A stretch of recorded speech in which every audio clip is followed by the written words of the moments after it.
Welcome to The Explainer. I am absolutely thrilled to get into today's topic because we are talking about a complete top to bottom system reset. You know, we hear the word detox thrown around constantly, right? Usually it's about some aggressive juice cleanse or maybe taking a digital break. But today we're doing something different. We are going to look at the hard biological data of how your body actually clears out waste at a cellular level. And then we're going to take that exact same framework to figure out how to clear out the psychological baggage that weighs us down.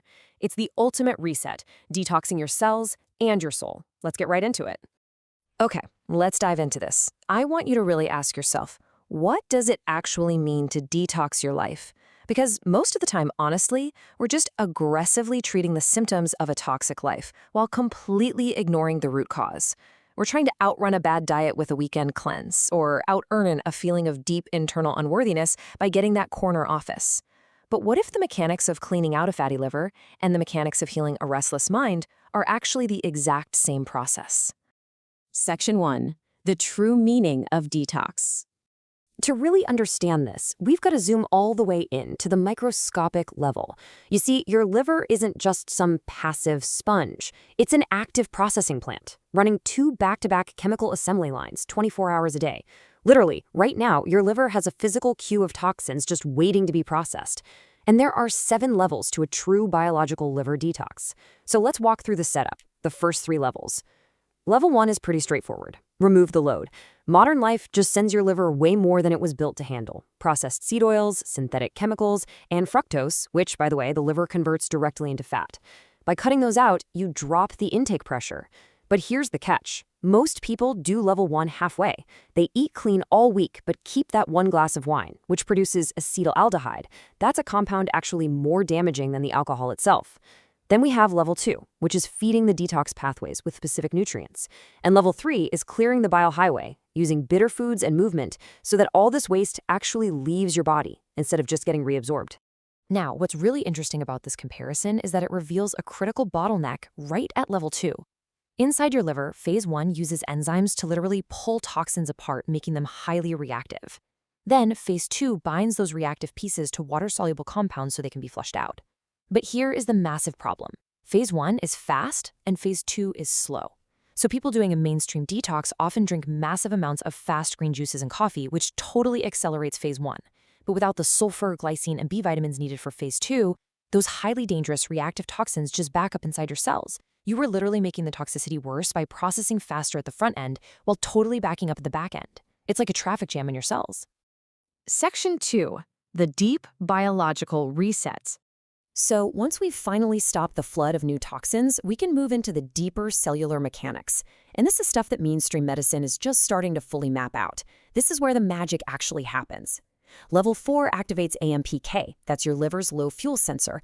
Then level 5 triggers the fat release signal. When you maintain a genuinely low insulin state, and I don't just mean post-meal low, I mean extended low from proper fasting, it acts like a key that finally opens the lock on visceral fat. Your liver then converts that fat into ketones, and researchers have found that these ketones don't just provide energy, they're actually signaling molecules that actively tell the inflammation pathways in your liver to stand down. Pretty incredible, right? After that, level 6 resets your immune system by clearing out misfiring cells. And finally, level 7 anchors your eating window to a circadian rhythm, which prevents metabolic jet lag. But the absolute star of this biological show, which is triggered right at level 4, is autophagy. Autophagy is this systematic process where your cells act like their own internal recycling plant. They literally hunt down broken proteins, worn-out organelles, and all the accumulated cellular debris that's been quietly slowing your liver function for months, and they use it for fuel. It literally eats the waste to create clean energy. Talk about the ultimate reset. Let's move to and see how this builds over time. Check this out. At 16 hours without food, your cellular cleanup rate is running at about 30%. At 20 hours, it shoots up to 150%. And by 24 hours, research shows autophagy is operating at roughly 300%. That is 3 times its baseline rate. By simply extending the time you aren't consuming, you multiply your body's ability to heal itself. You stop putting things in, and the system clears out the toxicity all on its own. Section 3. The mental toxicity trap. Now I want us to do a massive zoom out here. Because exactly what happens in our liver cells happens in our minds. We all have a psychological cue of toxic thoughts backing up. To really grasp this, look at the number 50. Just sit with that number for a second. 50 years. That is how long a 77-year-old man named William spent chasing the wrong finish line. Half a century, completely wasted, running after things that were never ever going to fill the hole he was trying to fill. Let's trace William's journey. At 11 years old, he watched his hardworking father get disrespected, and right then and there, he vowed to become somebody. So he worked 70 hours a week. He genuinely thought that providing nice things for his wife meant he was a good husband. But by the time he was 48, they almost split up because he was completely physically and emotionally absent. By 52, he reached the vice president role, got the corner office he always wanted, looked out the window, and felt totally empty.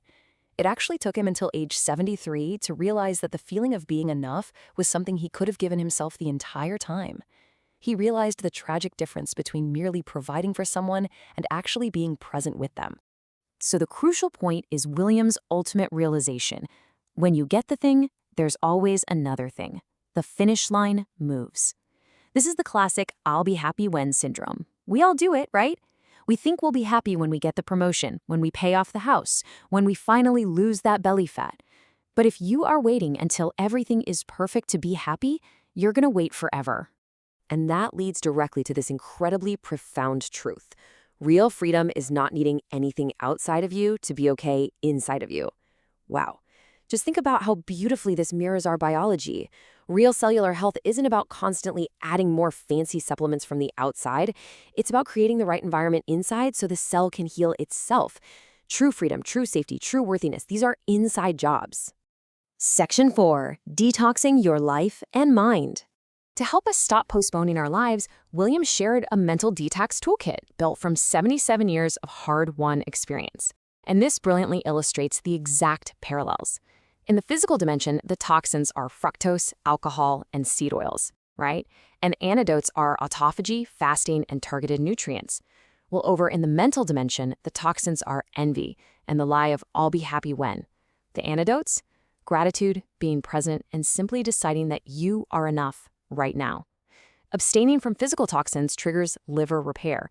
In the exact same way, emotional fasting, stepping away from that relentless chase of external validation, that is what triggers mental repair. Let's rapid fire through some of William's laws for a mental detox. You can consider these the psychological equivalents of those enzymes that pull our mental toxins apart. Number 1, your direction is more important than your speed. Number 2, don't trust words, trust actions. 3, failure is a bruise, not a tattoo, it heals. Avoid gossip at all costs. It is literal poison to your mental queue. Envy, a complete waste of time because you already have everything you need. And lastly, the root of all suffering is attachment, specifically attachment to that constantly moving finish line. Section 5. Finding your true baseline. This is where we bring it all together.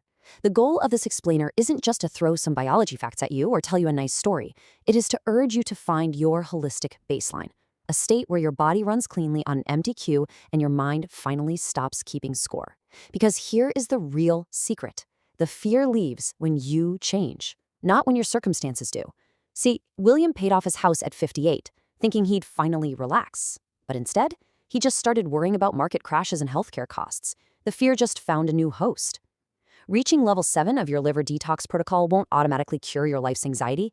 Getting the corner office won't cure it either. The fear only leaves when you decide that you are safe right here, right now, regardless of what happens tomorrow.